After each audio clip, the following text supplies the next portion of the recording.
घोटगे, सोनवडे, गारगोटी, कोल्हापूर हा नियोजित घाट मार्ग आहे आणि या घाट मार्गाच्या कामाला आता चालना मिळणार आहे। नव्या आराखड्यामध्ये केंद्रीय समित्यांच्या मान्यतेची प्रतीक्षा आहे। जानेवारीमध्ये घाट मार्गाची संयुक्त पाहणी देखील करण्यात आलेली होती। या घाट मार्गातनं अवजड वाहतूक सहजपणे होऊ शकणार आहे। इथल्या या सगळ्या स्थितीचा आमचे प्रतिनिधी रोहन नाईक यांनी आढावा घेतला, पाहूया। अखेर सिंधुदुर्ग आणि पश्चिम महाराष्ट्र जोडणारा घोटगे सोनवडे कोल्हापूर घाट रस्ता मार्गी लागतो, याला चालना मिळालेली आहे।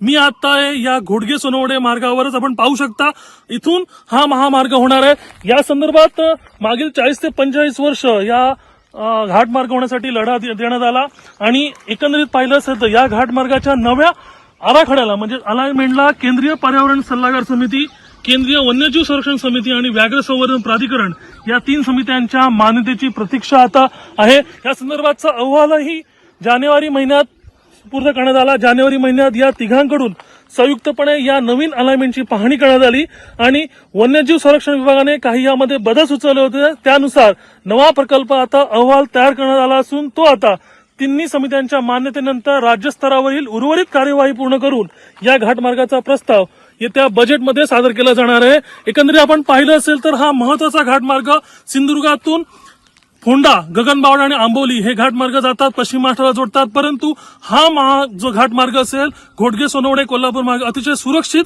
आणि अवजड वाहनांसाठी सुद्धा सुरक्षित असलेला हा घाटमार्ग होत असल्याने या घाटमार्गाची शक्यतो जे काम आहे ते पावसाळ्यानंतर सुरू होईल आणि त्यामुळे एकंदरीत घोटगे सोनवडे पंचक्रोशीमध्ये पर्यटनाची सुद्धा एक नांदी पाहायला मिळणार आहे। यामुळे एकंदरीत इथले स्थानिक नागरिक हे मात्र आनंदित आहेत। कॅमेरा पर्सन योगेशचा रोहन नाईक, लोकशाही मराठी, सिंधुदुर्ग।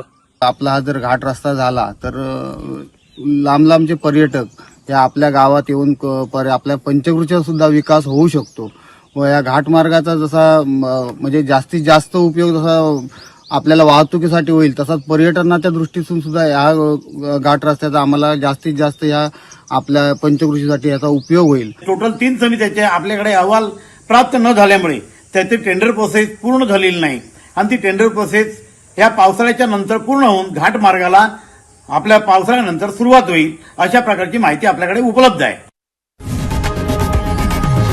लोकशाही मराठी ऐका, पहा, जागरूक रहा।